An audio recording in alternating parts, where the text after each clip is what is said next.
Halo Tropos, balik lagi ke sesi cerdas bersama Himatro. Kenalin aku Cia sebagai host kalian kali ini. Hari ini kita kedatangan tamu spesial yaitu Kak Raja Aksana Alrando.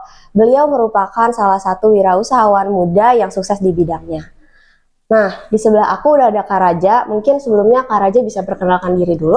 Halo, selamat siang, sore, malam. Ya, nama saya Raja. Saya merupakan co-founder dari Akselerasi. Akselerasi itu adalah platform edukasi kewirausahaan yang berfokus kepada penguatan inkubator bisnis dan UMKM di Indonesia. Gitu.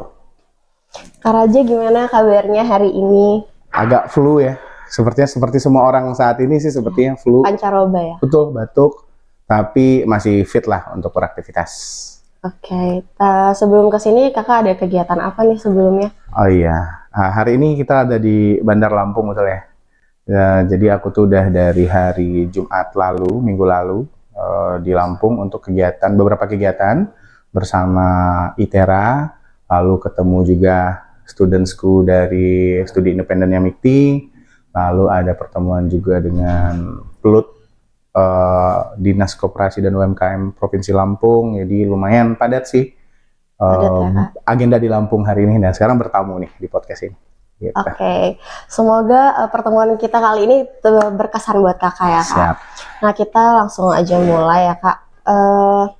Kakak ini kan backgroundnya ada di pendidikan Master of Business Administration di SBM ITB. Betul. Dengan kalau nggak salah kakak lulus dengan IPK 3,93. Nah, aku mau tahu nih, apa sih yang buat kakak tertarik untuk mengambil jurusan ini dan gimana pengalaman kakak selama menjalani studi tersebut? Oke. Iya, malu sih ya dibilang IPK ya. Tapi kalau untuk standar IPK ya oke lah tinggi gitu ya. Tapi concernnya nggak di situ. Jadi tadi kalau sempat mention kenapa sih aku ngambil S2? Karena pekerjaanku banyak urusannya sama bisnis dan kewirausahaan itu salah satu faktor untuk menumbuhkannya adalah network atau jejaring. Sehingga kalau ditanya kenapa aku ambil S2 bisnis adalah untuk menambah jaringan atau menambah kenalan lah, nambah temen gitu ya. Nah di samping itu aku ngambil MBA itu saat aku sudah punya pengalaman kerja hampir 10 tahun. Sehingga kalau dibilang pembelajaran akademik yang ada di kelas sepertinya semua udah pernah aku alami di dunia nyata. Makanya ketika study case bisnis gitu ya, ada ngerjainnya itu ya kayak mengerjakan pekerjaan sehari-hari buatku. Jadi bisa dibilang jadi latihan lagi. Sekaligus kenapa aku ngambil S2 ya karena dibayarin ya. Jadi aku kalau nggak dibayarin waktu itu nggak mau S2. Jadi aku dapat beasiswa dari LPDP. Makanya aku ngambil S2 bisnis dan spesifiknya ngambil di ITB. Kurang lebih gitu, semoga jawab. Jadi selama kalian tuh kayak ngerjain laporan biasa aja gitu ya? Kalau bagian kuliahnya iya, tapi bagian ketemu profesor dan dosennya itu udah beda banget sama kayak S1. Dulu di S1, teman-teman pasti banyak ngerasa sungkan sama dosen, males ngobrol, kalau bisa di kelas doang habis itu cabut. Kalau aku enggak, kalau bisa ngobrol selama mungkin aku akan ngobrol dengan beliau. Kenapa? Karena menurut aku rugi nih kalau cuma kuliah aja. Jadi sama dosen tuh jadinya berteman dan bahkan beberapa orang malah jadi rekan bisnis gitu ya. Jadi aku kuras lah isi kepala hebat mereka itu untuk aku dapat ilmu pengetahuan yang lebih dari sekedar textbook. Karena kalau Cia bilang tadi, kalau hanya textbooknya ya seperti ngerjain laporan biasa aja. Jadi yang paling canggih, yang lebih canggih itu adalah aku bisa dapetin apa yang ada di buku dengan ngobrol sama dosen-dosennya. Gitu sih. Oke. Nah, kalau dari informasi yang aku dapat nih Kak, kakak itu juga pernah dapat penghargaan sebagai outstanding student di Universitas Telkom. Nah, pasti kan banyak tuh usaha yang kakak lakuin untuk buat ngedapetin penghargaan tersebut. Apa sih kunci sukses kakak dan apa tips untuk teman-teman yang juga ingin berprestasi serupa? Itu udah 10 tahun yang lalu ya. Oke. Udah jauh. Aku kalau nggak ingetin Cia, aku udah nggak inget ya. Tapi dulu itu bukan target. Kalau sekarang kan ada MAPRES, mahasiswa berprestasi gitu-gitu ya. Kalau ditanya gimana cara dapetinnya, bukan cara yang aku rekomendasikan. Karena jadinya dulu pas kuliah S1, aku kuliah S1 dan aku kuliah S2 itu beda banget, Ci. S1 tuh aku adalah anak yang belajar banget. Ikut organisasi, tapi banyaknya ikutan lomba. Sehingga menurutku, pengalamanku ketika di S1 itu nggak optimal sebagai seorang mahasiswa. Aku nggak main. Beneran, aku kan kuliah di Bandung ya. Aku tuh baru nge-mall kayaknya baru semester 7, semester 8. Nggak wajib memang, cuma kan untuk wajar lah kita merantau ke Bandung, karena aku bukan berasal dari Bandung. Aku nggak banyak tahu gitu ya. Jadi itu harga yang harus aku barter waktu itu. Jadi kalau ditanya gimana caranya, ya fokus dan belajar dan membangun hal-hal yang berkaitan dengan akademik gitu ya. Terutama waktu itu adalah lomba. Aku tuh lumayan senang berdebat gitu ya, membangun argumen. Jadi aku dulu lumayan debat marketing debate namanya. Begitu caranya. Tapi karena mumpung Ciananya, ya aku sih nggak merekomendasikan teman-teman melakukan hal yang sama. Kuncinya adalah daripada ngejar title outstanding students itu, lebih baik ngejar experience. Karena itu nggak bisa diulang. Ya, di usia ini eksplorasi lah dalam konteks yang positif. Pun negatif harusnya kayak juga harus eksplorasi ya. Maksudnya biar tahu batasannya gitu kan ya. Jadi itu sih rekomendasiku buat teman-teman yang sedang berkuliah terutama lagi S1. Oke. Berarti nggak apa-apa jadi kupu-kupu tapi tetap bersosialisasi gitu ya, Kak? Kupu tuh kuliah pulang ya? Iya, kuliah pulang. Nggak organisasi ya?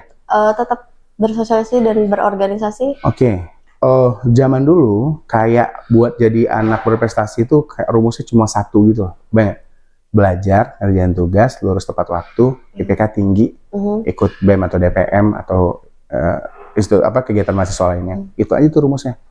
Di zaman sekarang, karena aku begaulnya sama Cia dan teman-teman seumuran nih yang kelahirannya jauh di bawah aku lihat teman-teman tuh lebih punya banyak path, banyak jalur gitu loh. Mau jalur akademik bisa, boleh. Mau kupu-kupu, tapi sosialisasi paling gaul sebandar Lampung, itu juga hal yang menarik untuk dieksplor kan? Iya. Kenapa? Zaman aku nggak ada influencer, zaman kalian ada. Iya, betul. Betul ya? Betul. Itu kan juga salah satu eksplorasi tuh. Ada lagi yang pengen fokusnya malah berorganisasi tapi di luar kampus. Banyak juga kan? Iya. Banyak organisasi eksternal lah. Aku nggak bisa sebutkan satu persatu. Itu juga boleh.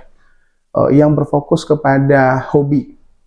Let's say kalau dia senang skincare, eksplorasi skincare gila-gilaan sampai nge-review dan seterusnya. Itu juga boleh. Jadi menurutku kuncinya untuk generasi kamu yang aku lihat ya, yang outstanding, yang muncul ke permukaan itu adalah mereka yang mengeksplorasi dan berani mengekspresikan dirinya tanpa takut diomongin sama sekitarnya. Gitu ya. Kenapa? Karena semua orang, generasi di atasmu, termasuk generasiku, pasti akan nyepelin generasi di bawahnya. Udah biasa, udah common lah ya. Gen Z begini, Gen Z begitu, gitu kan ya. Jadi menurutku, itulah eksplorasi dan juga berani mengekspresikan diri jauh lebih penting. Ya, jauh lebih penting. Kenapa aku nggak bahas akademiknya? Kalau akademik itu kan udah kontrak ya, dalam tanda kutip ya. Ketika kamu masuk ke universitas, kamu secara tidak langsung berkontrak dengan universitas tersebut, plus kalau ada penyandang dana, yang biasanya adalah orang tua, kamu harus tuntasin. Iya, betul. Iya, kalau dituntasin berapa lama, dengan nilai berapa, nah itu udah pilihan masing-masing. Itu sih menurutku. Oke. Kakak ini kan juga pernah mengikuti program non-degree Executive Education di National University of Singapore. Apa pengalaman paling berkesan selama program tersebut yang merubah cara pandang kakak terhadap kewirausahaan dan inovasi bisnis? Oke, menarik ya. Aku tuh jarang nyesel di hidup. Itu kan orang gitu ya, aku tuh jarang punya penyesalan. Tapi kalau sesuatu bisa aku revisi, yang aku revisi adalah sebaiknya aku ambil kesempatan untuk MBA degree itu, S2 itu, di luar Indonesia. Kenapa? Karena tadi statementku di awal adalah untuk menambah jejaring gitu. Betul. Kayaknya kalau di Indonesia aja masih bisa diupayakan. Yeah. Kalau jejaring di luar Indonesia itu harus ada special occasion tuh. Yeah. Nah, itulah satu poinnya. Jadi ketika pertanyaan Cia, apa yang aku lihat di Singapura? Yang pertama proses ngedapetin basic. Jadi aku kan juga ngajar ya. Jadi aku banyak ngebantu wirausahawan yang baru merintis Di sini aku ngebantu salah satu startup namanya Ecopia. Dia itu punya produk untuk bikin meals plan, menu makanan sehat. Ya. Seiring dengan wacanaku untuk pengen hidup lebih sehat, ya kan wacana kan. Konkretnya apa? Ya udah deh, aku bantuin salah satu startup namanya Mary, ya temanku. Yang akhirnya malah aku bantuin Mary ini, terus kita ikut satu kompetisi. Bayangin ya, aku di umur segini masih ikutan competition nih, yang diadakan oleh LPDP. Pas sampai final dan seterusnya, kami menang. Dan hadiahnya itu adalah sekolah ke NUS itu. Short course di NUS. Apa yang aku dapetin udah pasti network. Yang kedua adalah aku dapetin perspektif baru, bahwa kemarin sempat viral di Twitter ya, kalau ada mahasiswa yang protes, dosennya suruh mahasiswanya baca buku dulu, baru masuk kelas. Di NUS itu as usual, business as usual aja gitu. Kalau kamu nggak baca reading material, kamu nggak boleh masuk kelas. Masuk ke kelas itu sudah ready untuk berdiskusi, bukan nungguin paparan materi slide presentasi. Berarti cara culture belajarnya juga berbeda ya banget ya Kak? Padahal aku baru lulus dari ITB nih. Di ITB sama juga, cuma di situ benar-benar lebih strict aja gitu ya masalah itu. Dan yang ketiga, banyak dikenalkan dengan praktisi bisnis yang ada di Singapura. Jadi itu membantu aku buat punya jejaring yang lebih luas di regional Asia Tenggara. Itu aja sih. Dan ya NUS juga salah satu universitas top ya di dunia ya. Jadi aku belajar banyak lah walaupun short course ya. Pengen sih. Tapi belum lah sekarang. Terus udah stres duluan mikirin S3 aja. Berapa lama tuh Kak kalau boleh tahu short course? Cuma beberapa minggu kok. Cuma beberapa minggu. Tapi banyak memberikan impact dan sangat berubah pandangan. Betul, sampai sekarang. Impact-nya itu masih aku rasakan sampai sekarang. Kenapa? Nah itu tadi, ini bisa dimanfaatkan dengan baik, bisa dengan tidak. Orang Indonesia itu senang dengan credential.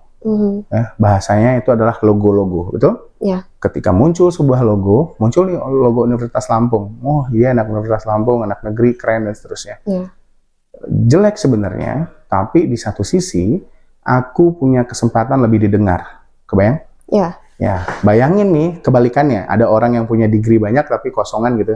Juga bisa sebaliknya. Teman-teman harus kritis juga ngelihatnya. Jadi jangan langsung percaya lah ya. Kalau ada degree di sini, gelar ini, gelar itu, jangan langsung dipercaya. Tapi buat aku sangat memberikan banyak kemudahan, sangat membuat aku jadi punya banyak akses, walaupun bukan sekolah dengan gelar gitu ya. Itu sih. Ditambah lagi combo juga kan, karena baru beresnya S2-nya juga dari ITB gitu ya. Salah satu sekolah bisnis terbaik lah di Indonesia, karena sertifikatnya juga CSB ya, itu juga oke lah gitu. Jadi gitu sih. Oke Kak, tadi kan kita udah dengar pencapaian-pencapaian Kakak. Nah pasti Kakak tuh punya cara dalam membagi waktu. Nah gimana sih cara Kakak itu bisa membagi waktu antara studi, proyek komunitas, dan berbagai kegiatan lainnya? Cara aku pribadi ya? Iya. Cara aku pribadi adalah dengan cukup tidur, itu penting. Jadi main jobnya itu tidur, sementara yang lainnya itu adalah aktivitas pendukung ya. Kenapa? Karena kamu nanya ke aku udah di usia segini nih gitu ya. Kalau aku lebih muda lagi mungkin jawabannya beda. Kenapa? Karena aku baru ngeh bahwa tidur itu sangat bikin produktivitasku meningkat. Jadi aku tidurnya nggak lama, aku tidurnya cuma 5 jam sehari. Tapi harus disiplin, harus on time, harus 5 jam. Kurang sejam aja itu bodoh setengah mati itu. Udah sehari-harian tuh nggak akan nyambung lah gitu. Jadi jaga tidur. Dan yang kedua, setting prioritas itu berdasarkan kerjaan yang lebih mudah dulu. Aku biasanya gitu sih. Aku ngerjain yang paling mudah dulu. Yang paling mudah dulu, baru ke tingkat kesulitannya yang paling banyak gitu. Paling kompleks ya. Jadi cara bagi waktunya yaitu tadi, apa main jobnya kamu gitu ya. Kalau aku sih istirahat ya, ngasih jatah istirahat buat ke badan itu penting buatku di usia ini. Belum lagi aku obesitas dan seterusnya. Jadi kalau sekarang ditambahin sama olahraga. Tapi kalau udah bisnis travel kayak gini, udah berantakan tuh jadwal. Dari kemarin mau wacana aja tuh ya, tiap sore mau jalan tuh di embung ITERA. Nggak kejadian, gara-gara iya ada aja ngerjain ini. Terus kalau sekarang hujan kan? Itu sih, harus tahu prioritas sih. Utamain kesehatan dan badan sih. Tapi kalau pertanyaannya untuk generasimu, aku akan bilang tidurlah sedikit-sedikitnya gitu ya. Ngapain banyak tidur? pakai aja waktunya semaksimal sementok-mentok mungkin gitu ya. Penting soalnya buat banyak tahu di umur 20-an. Berarti gunakan waktu untuk eksplor sebanyak-banyaknya Betul. ya Kak. Iya, jangan banyak takut ya. Cobain aja karena pasti banyak salahnya. Itu udah garansi. Salahnya itu udah pasti banyak, tapi kamu harus nyobain. Itu menurut aku sih gitu ya. Nih, Kakak kan udah berhasil meluncurkan beberapa proyek menarik kan, kayak akselerasi dan bagi ilmu. Nah, dalam perjalanan Kakak meluncurkan itu pasti ada tantangan yang harus Kakak hadapi. Apa tantangan terbesar yang Kakak alami dan bagaimana Kakak bisa mengatasinya? Oke, kalau ngomongin project, biasanya aku projectnya itu terbagi dua. Ada project yang komersial, ada project yang non-komersial. Caranya aku menghadapi tantangannya adalah tahu dulu project ini komersial atau non-komersial. Kalau komersial, sudah pasti tanggung jawabannya adalah tanggung jawab bisnis kita kepada stakeholders yang ada, pemangku kepentingan yang ada. Sehingga kita harus memastikan bagaimana capaiannya sesuai dengan yang direncanakan. Jadi caranya setting tim yang baik, pembagian tugas yang jelas, dampak yang terukur, serta capaian sudah kita komitmenkan. Sementara untuk proyek yang non-profit seperti Bagi Ilmu, itu adalah salah satu platform e-learning yang aku buat sama rekanku, ada namanya Arya dan Lala. Ini dua orang hebat, dia lagi S3 PhD ke Scotland sekarang, barusan berangkat. Kita bikin e-learning platform di Merauke untuk orang-orang yang memang kesulitan akses internet dan butuh pembelajaran yang sifatnya terbarukan. Jadi kalau di sini setting prioritasnya, dan ada tantangan geografis ya, Merauke itu jauh banget. Tiket ke Merauke lebih mahal dibanding tiket kita ke Jepang gitu. Jadi tantangannya itu mostly adalah tantangan geografis. Karena beberapa kegiatanku memang banyaknya di Indonesia Timur. Ya, untuk konteks, aku tuh pernah tinggal di Maumere selama kurang lebih 1,5 tahun lah ya. Jadi di Nusa Tenggara Timur. Jadi secara, walaupun sebentar, tapi aku punya cukup kedekatan emosi dengan Indonesia Timur. Makanya beberapa proyekku banyaknya di Nusa Tenggara Timur, atau salah satunya Bagi Ilmu itu di Merauke bahkan. Jadi tantangannya selalu tantangan geografis, dan setiap kesempatan aku selalu bilang, Indonesia itu terlalu besar. Aku selalu bilang gitu ya, Indonesia itu terlalu besar, sehingga butuh banyak tangan, butuh banyak keaktifan, termasuk kita nih, Sivitas Akademika kan, teman-teman dari Universitas Lampung, untuk peduli dalam konteks Tridharma itu beneran bukan hanya jargon, tapi benar-benar masalah yang ada itu kita bantu solving dengan proyek-proyek yang diinisiatifkan oleh teman-teman, entah apapun konteksnya ya, bisa pendidikan, kewirausahaan, gizi, sekarang juga jadi isu kan, jadi bisa, harusnya kita nih yang gerak nih, yang ada di dunia akademik gitu. Nih, dalam konteks digitalisasi UMKM, Kakak menyelenggarakan pameran virtual untuk mendorong digitalisasi di NTT. Menurut Kakak, apa manfaat utama dari digitalisasi bagi UMKM di daerah tersebut, dan bagaimana Kakak melihat perkembangan ini ke depannya? Itu adalah salah satu proyek yang kurang efektif. Ini kan semua orang kok biasanya banggakan proyeknya. Kalau aku sih, aku akan kritik proyekku sendiri. Jadi, di virtual exhibition itu, aku membuat sebuah, apa namanya ya, bukan, ya bisa dibilang VR, AR lah ya, augmented reality. Jadi ada, apa nih, anak-anak engineer ini pasti tahu lah ya, website ya, terus ada 3D-nya, orang bisa transaction di situ, jadi seolah-olah belanja. Itu kan ketika apa? Aku bikinnya ketika metaverse lagi hype-hype ya, kebayang? PNS pun ngomongin, maksud semua instansi pun ngomongin sampai metaverse di konteks-konteks yang nggak tepat. Aku latah, aku kira beneran ready, karena kan aku cukup antusias sama teknologi baru ya. Aku ngikutin lah, you name it lah, Web3, cryptocurrency dan seterusnya. Jadi aku pikir, oh UMKM kita bisa kali ya dibikinin aset-aset virtual, biar nanti bule-bule dalam tanda konteks gitu ya bisa belanja dan experience kayak metaverse. Ternyata nggak works. Jadinya cuma galeri. Kan ada perbedaan antara galeri dengan marketplace, betul? Kalau galeri jadi tempat pajangan doang. Ya, makanya nggak semua teknologi bisa diadopsi secara cepat, terutama untuk menyelesaikan permasalahan UMKM. Makanya waktu akselerasi ini aku dirikan, jargonnya itu, tagline awalnya itu adalah menyelesaikan masalah tanpa aplikasi. Karena semua orang bikin aplikasi waktu itu. Iya. Enggak, aku kalau masalahnya apa? Sales. Ya udah kita pakai WhatsApp aja. Masalahnya apa? Internet marketing, social media marketing. Ya udah pakai Instagram aja. Nggak perlu lah pakai yang lain-lain. Makanya akselerasi ini dibuat untuk aku bisa down to earth gitu ya. Untuk bisa jadi orang yang ya sekolah udah tinggi lah ya teman-teman juga nih. Kuliahnya informatika di salah satu kampus terbaik di Indonesia. Kadang-kadang kita lupa bahwa ilmu yang jelimet ini terkadang nggak seharusnya bunuh nyamuk pakai basoka. Kebayang nggak? Analoginya gitu deh. Iya. Kalau emang bisa pakai obat nyamuk aja atau ditepok juga udah selesai, tepok aja. Nggak perlu solusi-solusi yang sophisticated. Begitu juga dengan proyekku tadi. Sehingga akselerasi makin ke sini, mimpinya itu dulu adalah aku pengen bikin halodoc untuk UMKM. Kebayang nggak? Kamu sekarang lagi di divisi kewirausahaan misalnya. Iya. Bingung nih, jualan apa yang bagusnya di Lampung? AI ku, sebelum ini jadi hype, gitu ya, harus bisa ngasih rekomendasi itu ke Cia. Apa yang harus digarap oleh divisi kewirausahaan himpunan mahasiswanya. Yang dagang kopi, bingung, gimana cara ningkatin omset? Nah itu yang harusnya dulunya akselerasi. Tapi seiring berjalannya waktu, boro-boro untuk mengeluarkan uang bayar AI. UMKM kita itu lebih banyak yang harus ditolongnya dibanding ditarikin duit, Wen. Iya. Makanya aku switch bisnisnya jadi social enterprise. Apa itu social enterprise? Perusahaan yang bergerak di bidang sosial, tetapi kita masih menerima keuntungan. Kita bukan LSM. Kenapa? Karena aku percaya, seperti kalau kita naik pesawat, pramugari sering bilang kan, kalau tekanan udara turun gimana? Pasang dulu masker kita, Iya. Baru orang lain. Yes, itu yang aku praktekin. Kalau akselerasi mandiri mampu profit sebanyak-banyaknya, berarti dalam tanda kutip aku makin banyak bisa bantuin UMKM.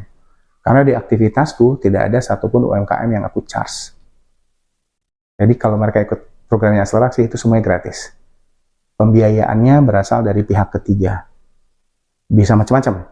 Bisa kementerian, pihak swasta, universitas. Jadi UMKM-nya selalu gratis.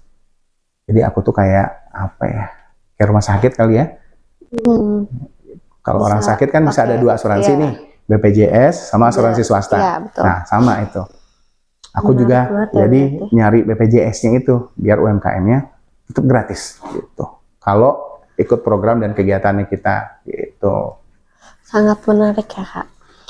Nah, kan kita balik lagi ya. Kalau background Kakak itu kan di marketing. Gimana pengalaman Kakak dalam mengikuti berbagai kompetisi debat dan pemasaran berpengaruh terhadap kemampuan Kakak dalam menghadapi tantangan bisnis saat ini? Oke. Apakah ada momen tertentu yang mengubah pandangan Kakak tentang marketing? Oke. Tadi pertanyaannya adalah debatnya gimana caranya implementasinya ke kegiatan marketing sehari-hari dan tantangannya ya. Marketing ketika aku belajar sama di masa sekarang yang terjadi itu sangat jauh berkembang dan berbeda. Sekarang viral atau terjadi keramaian aja udah dibilang S3 marketing, gitu ya. Tapi teman-teman, kalau bisa dibilang aku tuh lebih banyak salesnya dibanding marketing, karena itu adalah dua hal yang berbeda. Ya, kalau di bahasa Indonesia kan juga beda tuh. Sales itu penjualan, marketing itu adalah pemasaran. Dalam teknisnya bilangnya adalah marketing itu create demand. Dia itu menciptakan permintaan. Sementara sales itu dia push, gitu ya. Marketing itu pull, sales itu push. Nah, apa kegunaannya berdebat waktu itu? Waktu aku ikut marketing debate itu aku banyak baca case study dari perusahaan-perusahaan besar. Di mana itu nggak aku dapatkan ketika aku ikutan aktivitas lain di kampus. Itu yang pertama.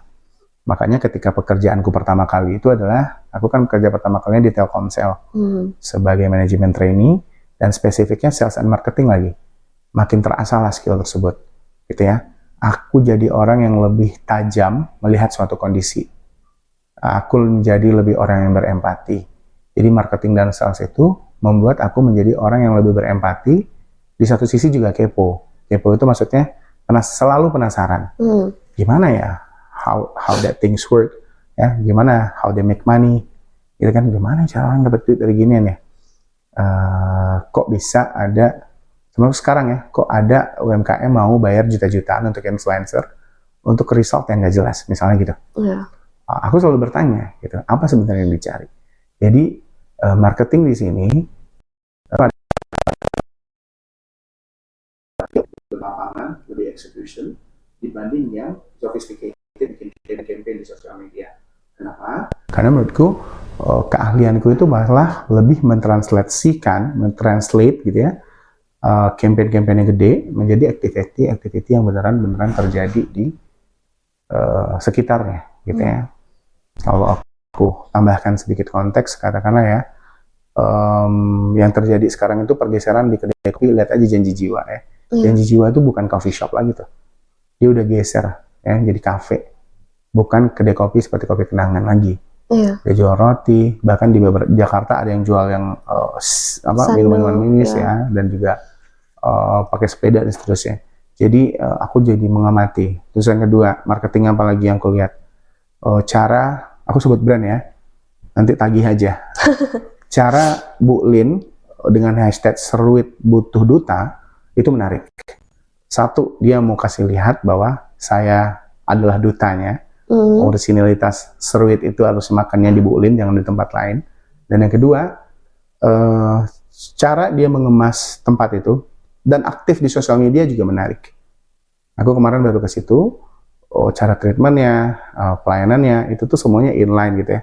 Termasuk warnanya. Ya, warna kuning itu selalu paling baik kok untuk brand. Jadi kalau kamu tanya marketing, aku jadi punya banyak spektrum. Kadang-kadang aku spektrum knowledge gitu ya. Kadang-kadang aku juga heran kok aku bisa tahu itu ya. Padahal nggak maksud gitu. Kayak pernah baca di mana atau pernah belajar di mana. Jadi kalau teman-teman engineer apalagi anak tech gitu ya, belajar marketing adalah suatu yang menurutku akan nambah value sih. Karena dia implementatif, bukan hanya terhadap produk atau jasa, tapi juga terhadap diri sendiri. Ya, memasarkan diri sendiri itu adalah konkretnya tuh. Kalau kamu tanya kesimpulan pertanyaan tadi, kenapa? Ya mulai dari aku cara merepresentasikan diriku, ya. Kayaknya umuran segini udah jarang yang gondrong. Masih banyak Kak kalau di teknik. Tapi kan seumuran kamu itu, bukan seumuranku. Oh iya. Betul kan? Jadi itu aja udah beda sendiri tuh. Yang kedua, pemilihan pemakaian brand. Mostly baju yang aku kenakan sehari-hari, termasuk hari ini, semuanya lokal brand. Karena aku kerjanya bantuin UMKM. Kalau bahasaku nggak walk the talk. Katanya mau bantuin UMKM. Tapi nggak pakai produk lokal. Iya, kalau saya pakai Uniqlo, enggak dong. Ini bikin polo shirtnya di Bandung nih. Ini jeansnya juga namanya Ethic Jeans di Bandung. Yang punya suami istri. Udah jualan jeans 20 tahun. Sih. Lama ya? Iya. Jam tangan, mungkin ini smartwatch yang tidak ternama, namanya JT. Tapi ini brand Indonesia. Kenapa nggak pakai Apple Watch aja? Kalau masih ada Mito, mungkin pakai Mito gitu ya. Mirip brand Asia. Apa tuh? Ya, smartwatch-nya. Betul. Tapi ya sudah. Tapi secara produksi, brand dia Indonesia. Kacamataku owl. Udah kayak berapa harga? Tapi apa ya? Ini untuk menggambarkan bahwa aku berusaha setiap hari walk the talk. Biar ini UMKM semua nih yang ada di layar. Biar aku ngerasain memakai produk mereka dan produk mereka memang layak untuk digunakan sehari-hari. Gitu sih. Impact marketing ke hidupku ya. Udah sejauh ini tuh udah ada berapa UMKM sih Kak di bawah akselerasi? Kita itu nggak ada yang mereka tuh nempel terus gitu ya. Tapi kalau secara numbers yang pernah mengikuti aktivitas, program, dan produknya akselerasi itu kurang lebih 5.000-an UMKM. Banyak banget ya. Itu banyak. Dari Sabang sampai Merauke? Betul. Nah, itu masih dikit. Karena UMKM kita itu ada 60 juta loh. Iya, nggak nyampe ini. Enggak, sampai 10%, masih jauh banget. Masih jauh banget. Jadi, ya itu sih, ekspektasiku adalah makin bisa banyak ketemu dan cerita sama UMKM. Makanya ini sekarang lagi banyak di Lampung untuk itu. Nah, Kakak ini kan juga terlibat dalam pengembangan chatbot di akselerasi.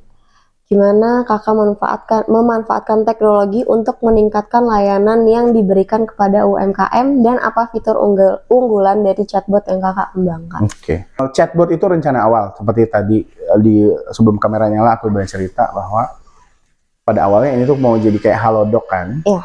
Jadi pengennya memang chatbot terotomatisasi dan selanjutnya. Ternyata di perjalanannya sulit sekali menerapkannya. Kenapa? Sebagai konteks lagi, jauh sebelum aku berwirausaha, aku itu lama ngantornya, Ci. Ya, aku ngantor, tadi aku bilang aku ngantor di Telkomsel. Setelah di Telkomsel aku pindah ke cigarette company namanya Sampurna. Tapi setelah itu aku gabung di beberapa startup. Salah satu startup yang aku gabung itu namanya Chatbiz. Ya, shout out nih temanku yang punya namanya Terry, anak Lampung. Mudah banget. Jadi aku pernah ngerjain chatbot.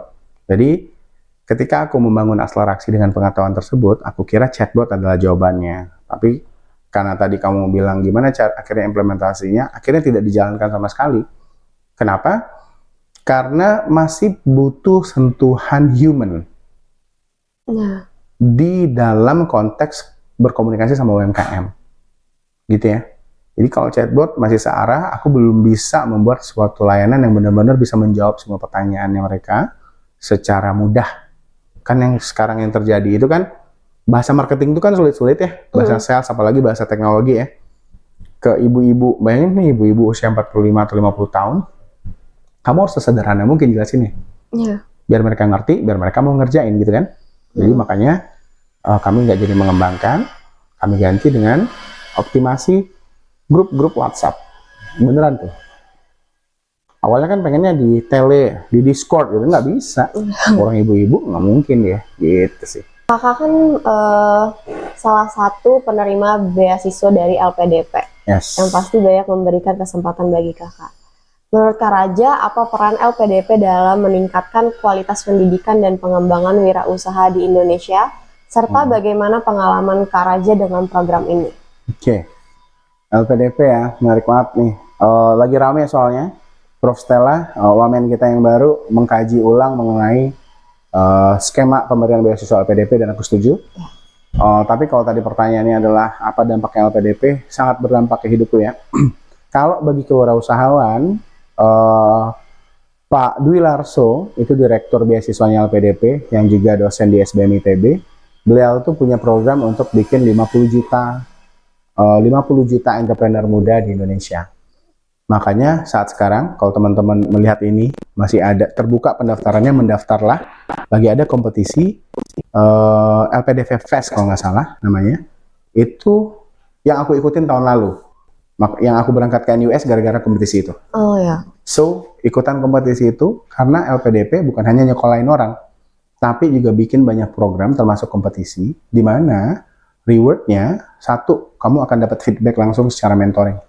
Dan yang kedua, kamu bisa dapat ya tadi ada kesempatan kayak aku short course ke NUS. Iya. Sementara itu, dari segi pendidikan, tentu ini sangat membuka akses bagi banyak kawan-kawan, Cia. Gak semua orang seberuntung itu untuk bisa dapat sekolah S2 dengan uang sendiri. Ya, sehingga LPDP itu kita itu perlu banyak diaspora. Kita itu butuh banyak representasi orang di luar negeri. Saya nggak? Maksudnya gimana? Kalau kamu ke New York, kalau kamu ke luar negeri, orang ngerti orang China. Ya, bahkan mereka ngerti Pinoy. Orang Filipina. Oh ya, Filipina. Ya kan? Indonesia jarang-jarang. Kenapa? Ya karena itu tadi, ini yang basic, yang lagi rancu, lagi berbincangkan nih. Kalau beres LPDP, lu harus pulang apa enggak? Itu yang jadi perdebatan abadi kan? Iya, betul. Karena kontraknya harus pulang, ya harus pulang. Tapi kalau kamu tanya aku, kita butuh banyak banget orang Indonesia di luar negeri. Karena kalau enggak, kita begini-begini aja. Gitu ya. Kita butuh banyak representatif orang di luar negeri, diaspora ya. Kamu pikir kenapa? Rose, karena lagi ngomongin ini lah. Salah satu strategi Korea itu kayak gitu, setauku. Oh ya. Diasporanya ditaruh di mana-mana, the best talentnya ditarik lagi. Sekarang apa yang terjadi? Ada K-pop, K-drama, K-culture itu diekspor kan? Bukan barang yang diekspor, bayangin loh. Culture, kenapa? Karena kimbap itu udah bisa kimchi segala macam itu udah bisa ditemuin, soju itu bisa ditemuin di negara manapun karena orang Koreanya banyak, Itu sih, jadi LPDP sangat membantu buat aku pribadi untuk S2, terutama untuk pengalaman dan pemahaman mengenai kewirausahaan. Kamu juga bisa ikutin beberapa kompetisi dari LPDP dan itu pasti juga bisa banyak bantu teman-teman semua belajar. Gitu. Oke. Nah, dalam menyelesaikan proyek akhir MBA kakak nih, tentang strategis bisnis sirkular. Apa pelajaran penting yang kakak dapatkan dan bagaimana hal itu dapat diterapkan dalam bisnis saat ini? Apa tantangan yang sering dihadapi dalam implementasi strategi tersebut? Kalau ngomongin tesis, itu aku keluar dari zona nyaman. Aku tiba-tiba tesisnya ngurusin fashion. Kenapa? Karena aku berusaha membuat sesuatu yang beda dengan S1 pastinya. Yeah. Aku ngeriset sesuatu yang aku senengin. Jadi, aku tuh punya concern. Aku tuh cukup seneng loh sama brand fashion sebenarnya. Cukup ngulik. Tapi challenge-nya apa coba? Size. Oh, ya. Susah banget dapetin sizeku. Iya. Di Indonesia. Di negara lain enggak. Ya, ternyata aku cuma salah negara aja. Betul. Enggak ya. Jadi concernku adalah salah satu penyetor kerusakan alam yang paling berdampak itu adalah limbah fashion. Ya, makanya aku punya ide gimana kalau bikin sebuah rumusan bisnis yang circular, bisnis yang green, terutama dibilang fashion. Fokusnya kemana? Upcycling. Jadi barang-barang reject, baju yang sudah jelek menurut pendapat kita, itu sebetulnya masih bisa digunakan. Gitu kan ya? Dengan apa? Dengan menambahkan value added di situ. Berupa apa? Kemarin aku eksplorasinya ada tenun. Jadi tenun itu, kalau teman-teman beli kain tenun, itu bisa 10 juta sendiri tuh. Kain doang. Jarang yang bisa beli dan mampu beli, betul? Betul. Sekarang aku punya premis gimana kalau tenun ini ditempel-tempelin di baju-baju sehari-hari kita. Di kemeja kamu, di jeans kamu, di tasmu. Kayak perca gitu ya, betul, kerajinan perca. Betul. Gitu. Nah, penelitiannya sudah selesai, dampaknya sudah ada, sekarang muncul lagi musuhnya tenun. Tenun sintetis, yang di printing. Jadi kalau teman-teman banyak lihat baju-baju printing tenun, itu sangat bikin sedih menurut aku ya. Karena di risetku itu, untuk bikin satu kain tenun itu bisa berminggu-minggu dan berbulan-bulan ya. Dan itu kekayaan cultural kita. Yeah. Jadi kalau ngomongin research tadi adalah fokusku memang aku masih punya premis bahwa slow fashion itu adalah opsi yang paling baik yang bisa diterapkan oleh umat manusia. Kita nggak perlu punya satu baju untuk satu musim, gitu ya. Yeah. Beberapa baju untuk satu musim. Kebetulan kita 2 musim doang nih. Iya, musim hujan. Kan brand-brand gede itu kan bikin bajunya itu sesuai musim kan. Yeah. Winter beda lagi, spring beda lagi, summer beda lagi. Nah, kita tuh nggak perlu punya baju sebanyak itu. Gitu sih, makanya. Dan satu lagi, kalau dari sisi bisnisnya, kenapa aku research itu, dan kenapa bahasnya tadi brand big size, ya karena mau nggak mau, suka nggak suka, teman-teman harus terima fakta bahwa lambat laun geng aku akan menguasai dunia ini. Makin banyak orang obesitas maksudnya. Kenapa? Gaya hidup yang nggak sehat, kopi susu ini di mana-mana, ya, itu akan membuat manusia-manusia ini makin menggemuk gitu ya. Sehingga di satu sisi aku melihat itu opportunity, Ci. Buktinya apa? Buktinya sekarang Uniqlo itu udah ada sampai 3XL sama 4XL. Bukti nyata bahwa dia adjust size chart-nya di Indonesia. Betul, di Indonesia aja, Kak? Iya. Di luar karena udah standarnya kali ya. Udah gede juga dari sana ya. Beauty standarnya berbeda. Betul. Jadi poinku adalah kalau teman-teman kepikiran bisnis fashion, kalau bisnis fashion cewek big size sudah banyak banget, setuju nggak? Iya. Bahkan dibilangnya plus size. Iya. Ini dibagus-bagusin ya kan namanya. Buat cowok jarang. Jadi kalau mau berbisnis itu salah satu peluang yang oke kok sebenarnya. Buat cowok gemuk itu banyak peluangnya. Gitu. Oke, tadi kita balik lagi. Kakak kan pernah menangin beberapa kompetisi debat pemasaran. Nah, gimana pengalaman tersebut itu membantu kakak dalam mengembangkan keterampilan dalam berkomunikasi yang sangat penting di dalam dunia bisnis? Dan ada tips khusus nggak untuk meningkatkan kemampuan dalam berkomunikasi? Oke. Berdampaknya sangat. Seperti yang teman-teman lihat aja, aku nggak pernah kehabisan kata-kata. Tapi caranya gimana adalah dengan cara latihan ini ya. Berkomunikasi itu latihannya cuma 2. Dan latihannya bukan ngomong, bayangin. latihannya baca dan nulis. Kenapa? Dengan membaca, kamu punya banyak perbendaharaan kata. Kalau sekarang boleh lah ditambahin, karena kita zaman teknologi ya. Dengerin audiobook boleh, dengerin podcast kayak gini juga boleh. Kita makin banyak punya perspektif, makin punya banyak vocab, gitu kan? Iya, betul. Yang kedua, kenapa menulis? Itu melatih struktur argumen. Kalau dulu nulisnya manual, sekarang kan bisa banyak macam-macam ya bentuk tulisannya. Atau bahkan kamu bisa ngelatih AI-mu untuk dia bisa menyusun argumen atau ide-ide di kepala kamu yang nggak runut untuk menjadi sebuah naskah atau skrip. Jadi latihannya dua. Yang ketiga itu ketika praktiknya, itulah baru butuh lawan bicara. Jadi menurutku gitu caranya. Ini kalau berbahasa Indonesia ya. Iya. Kalau bahasa Inggris, batalkan semua argumenku tadi. Mulailah dengan ngomong. Karena bahasa selain bahasa ibu kita, selain mother tongue kita, contohnya kayak bayi aja deh. Bayi itu sebelum nulis sama baca, dia ngapain dulu? Ngomong dulu kan? Ya. Ngomong dulu, walaupun terbata-bata, walaupun nggak lurus, cadel, segala macam. Kalau dalam berbahasa Inggris, cara membangun confidence-nya adalah ngomong dulu. Nggak peduli grammar, nggak peduli segala macam. Pokoknya ngomong. Jadi gitu. Kalau bahasa Indonesia, malah kebalikannya menurutku. Karena itu mother tongue kita, bahasa ibu. Gitu. Bayi yang baru lahir aja itu salesman tau. Dia nangis. Biar dapat apa? Biar dapat yang dia mau ya. Biasa itu adalah biasanya ASI. Gitu kan ya. Jadi by nature sebenarnya kita udah bisa selling something. Nah, yang paling satu lagi kenapa sales itu penting. Di sales, 90%-nya adalah isinya penolakan. Kamu akan terbiasa ditolak orang. Terbiasa ditolak orang, akhirnya positifnya adalah kamu jadi nggak gampang baper. Iya. Oke, jeleknya jadi nggak peka. Tapi positifnya akan lebih banyak kok, jadi nggak gampang baper. Sehingga ketika kamu tidak mencapai tujuan-tujuan di hidupmu, nggak gampang nyerah. Tadi Cia bacainnya kayak seolah-olah keren banget gitu ya. IPK aku S1 berapa, S2 berapa. Tapi, untuk sampai di titik ini ketemu kamu dan pencapaian seperti ini, aku ngalamin masa nggak enak banget, Ci. Yaitu adalah jadi orang yang nggak pernah gagal. Dan itu menakutkan sekali. Ketika aku gagal pertama kali, sekarang aku tahu itu ternyata aku depresi. Dulu mana ada baru-baru mental health. Aku mengurung diri, aku nggak mau ketemu orang, karena cuma satu kegagalan. Bayangin. Makanya dari awal aku nggak pernah mendorong teman-teman untuk belajar yang rajin ya, dan segala macam. Enggak. Bikin salah sebanyak-banyaknya. Jadi sales tadi, gimana cara melatihnya? Cara melatih sales adalah dengan cara banyak bikin salah, sama banyak ditolak orang. Kalau konkretnya ke teman-teman yang sedang berkuliah, kalau ada kepanitiaan ya, terus divisinya danus atau wirausaha, ikut aja.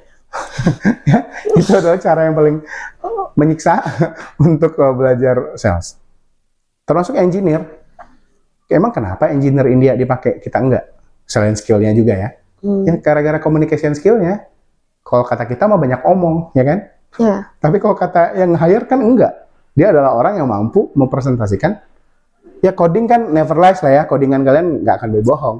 Cuma pembawaannya, ngejual diri dan skill setnya itu keunggulan engineer dari sana dibanding kita. Mungkin karena itu juga. Lihat aja deh, CEO bukannya pada India semua. Iya. Ya itu tadi, dua komponen yang kamu tanyain terakhir ini. Satu, komunikasi. Yang kedua, kemampuan jualan. Udah ada di ras kita kok, orang Melayu kayak kita ini, orang Indonesia kan rasnya mostly Melayu gitu ya. Juga penjual yang handal lah, jadi kita harus belajar sales menurutku. Oke. Nah, kakak kan juga terlibat dalam pengembangan produk di Chatbase. Gimana kakak menentukan apakah produk yang kakak pilih sudah sesuai dengan kebutuhan pasar? Apakah kakak menggunakan metode atau alat tertentu dalam proses ini? Oke, di Chatbase itu seperti yang aku bilang tadi, aku bantuin temanku namanya Terry. Dulu ngembangin produk namanya Order Dulu. Jadi Order Dulu itu adalah software as a service untuk handling order UMKM, dikonekkan API-nya dengan WhatsApp. Jadi kalau dia order pakai WhatsApp nih, landing page-nya ke microsite, back-end-nya itu spreadsheet. Bayangin. Ini teman-teman kan engineer semua nih. Back-end-nya itu nggak aneh-aneh. Nggak dashboard yang keren-keren, nggak. Back-end-nya spreadsheet. Microsite-nya, ordernya, landing page-nya bukan website, microsite aja. Yang isinya logo, katalog produk, checkout. Ketika di checkout, pindah ke WhatsApp, rekapan ordernya masuk ke spreadsheet, kebayang? Ya. Jadi UMKM yang biasa taking order by WhatsApp di Indonesia itu banyak banget. Si Terry, temanku tadi, develop produk tersebut. Kerjaanku adalah cari UMKM yang mau jadi early adopters. Tahu early adopters? Early adopters adalah sebuah istilah bisnis untuk orang yang menjadi pengguna awal produk kita. Gitu ya. Teman-teman ada yang udah punya iPhone 16? Harusnya belum ya, karena lagi diblokir di Indonesia ya. Presidennya nggak mau gitu ya. Nah, kalau sudah ada yang punya, itu kita namakan dengan early adopters. Jadi, pekerjaanku adalah nyari orang yang UMKM yang mau langsung memakai produk tersebut. Harganya belum pasti itu. Ada setelah itu digunakan, kita bilang early adopters ini mau pakai, baru di situ kita research namanya willingness to pay. Mereka mau bayar berapa untuk produk itu? Karena kan dalam proses pengembangan produk dibilangnya prototype ya, MVP namanya. Kalau pakai istilah startup, minimum viable product. Ada yang mau bayar sejuta sebulan untuk berlangganan. Ada yang mau bayarnya cuma 100.000. Ada yang bayarnya 500.000. Tapi di situ kan kita jadi lihat. Aku jadi punya insights lagi. Karena anak data juga nih. Oke, kalau UMKM dengan omset sekian, dia bayarnya mampunya sekian. Jadi kita punya tier harga. Jadi begitulah caranya pengembangan produk. Kalau kamu mau belajar lebih lanjut, atau teman-teman yang dengerin tertarik, pakai konsep namanya Lean Startup. Itu framework pengembangan produk. Dengan rumus build, measure, learn, repeat. Bangun dulu aja cepet-cepetan, jangan nunggu sempurna. Langsung di launching, langsung diukur bagaimana traction-nya, gimana orang menggunakan produknya, baru dipelajarin apa yang harus diimprove untuk versi kedua, ketiga, dan seterusnya. Jadi gitu sih triknya dalam pengembangan produk, terutama produk digital. Karena ini kan banyak yang jago ngoding mungkin karena di informatika mau bikin produk-produk digital, terutama software as a service ya. Begitu cara metode launchingnya gitu. Tadi kan kakak bilang kalau Chatbiz itu dia untuk sistem ordering. Di sekarang kan di WhatsApp itu ada WhatsApp Business, dimana biasanya kayak online shop itu udah naruh katalog. Betul. Mereka di deskripsi WhatsApp bisnisnya yang bisa kita langsung order. Itu cara kerjanya sama atau enggak, Kak? Oh, cara kerjanya kurang lebih sama. Tapi kalau di WhatsApp Business nggak bisa check out setahu aku ya. Kita cuma bisa order aja, tapi transaction-nya nggak bisa langsung terjadi kan. Untuk informasi, aku kan udah nggak di Chatbiz gitu ya. Tapi setauku, order dulu yang aku ceritain tadi, salah satu yang produk Chatbiz itu udah dijual. Sama salah satu startup di Singapura. Jadi buktinya adalah berarti solusi ini kepake. Jadi WhatsApp bisnisnya ya mirip-mirip gitu, cuma yang nggak ada di situ adalah checkout dan transaction-nya. Jadi clue-nya adalah kalau mau bikin produk itu nggak usah mikir yang jelimet sih, terutama teman-teman yang engineer ya. Sesimpel mungkin, secepat mungkin bisa di launching. Jadi kita tahu produknya beneran kepake atau enggak. Gitu sih, kalau mau bikin produk digital ya. Gitu. Nah, masuk ke pertanyaan terakhir nih, Kak. Oke. Kakak memiliki rencana untuk berkontribusi lebih jauh nggak dalam ekosistem UMKM di Indonesia? Dan apa langkah-langkah konkret yang ingin kakak ambil dalam waktu dekat untuk mengembangkan UMKM di Indonesia? Ada ide inovatif yang ingin kakak wujudkan nggak dalam mengembangkannya? Oke. Aku tuh kemarin baru punya cita-cita baru. Kayaknya udah lama nggak punya cita-cita, beneran ya? Kayaknya aku udah lupa namanya. Tapi kemarin pas waktu, ingat nggak? Pas lagi rame-rame pelantikannya presiden baru, terus semua orang dipanggil ke istana gitu. Terus aku nanya, gimana caranya jadi wakil menteri ya gitu? Bukan jadi menteri loh. Aku, gimana ya cara jadi kayak orang itu ya? Karena menurutku, kalau kamu tadi tanya UMKM, cara yang paling cepat itu jadi regulator ya. Nggak ada yang paling cepat ya. Aku akhirnya paham kenapa bisnismen itu mau jadi politician. Karena dampaknya direct, karena kamu ngubah aturan, mewajibkan seseorang melakukan A, B, C, D. Jadi kalau kamu tanya, apa yang mau dilakukan aku, yang kami lakukan adalah makin akrab dengan government. Akselerasi itu nggak banyak proyeknya sama government. Kita itu banyaknya proyeknya sama swasta. Microsoft, gitu ya. NGO kayak Norhead. Sekarang university. Sekarang aku lagi banyak banget penjajakan dengan udah ada yang jalan tahun ini dengan Kementerian Koperasi dan UMKM. Tapi sekarang kan strukturnya baru lagi nih. Jadi langkah kedepannya aku akan banyak menawarkan program, kegiatan, dan produk dalam kapasitas peningkatan UMKM ke lembaga-lembaga negara, kementerian, dan seterusnya. Secara pengembangan produk, aku masih bermimpi punya produk SaaS, ya, Software as a Service, yang benar-benar bisa ngejawab permasalahan UMKM di Indonesia. Cita-cita bikin Halodoc versi UMKM-nya mungkin udah basi. Tapi pemanfaatan AI dalam produktivitas UMKM di Indonesia, aku yakin itu adalah salah satu metodenya yang bisa ningkatin persaingan UMKM kita. Gitu ya. Kenapa itu penting? Karena UMKM yang ada di Indonesia itu sekarang ya di level ultra mikro dan mikro banyaknya. Jadi ibaratnya apa coba kalau ultra mikro dan mikro tuh? Kalau dia nggak jualan hari itu mereka nggak makan. Dari 60 juta itu banyaknya yang kayak gitu tuh. Sekarang kita harus perbanyak di posisi menengah dan atasnya biar bisa bersaing. Ya. Rumusnya gampang ya. Kalau mau ningkatin pendapatan negara itu kan bisnis dikit ya. Consumption, CG plus government plus ekspor kurang import. Jadi rumusnya kita harus banyaknya ekspor, tapi kita harus juga ngegedein consumption dalam negeri. Dengan cara apa? Ya Indonesia harus jadi negara. Ini aku bisa jadi salah, tapi aku pengen Indonesia itu jadi negara manufacturing. Walaupun kita nggak akan pernah bisa ngalahin China. Abis masa semuanya UMKM, kita terus jadi industri. Di Lampung ini harus ada industri pengelolaan pisang itu tuh dan kopi kalian ini, gitu ya. Jangan cuma jadi produk-produk kecil udah selesai hilang, enggak. Kalau banyak pabrik artinya apa? Banyak tenaga kerja yang diserap, betul? Iya betul. Kalau nggak bisa, akhirnya UMR Lampung nggak naik. Ya, C plus G plus I dalam kurung X kurang M. Itu rumus PDB, nanti di googling aja.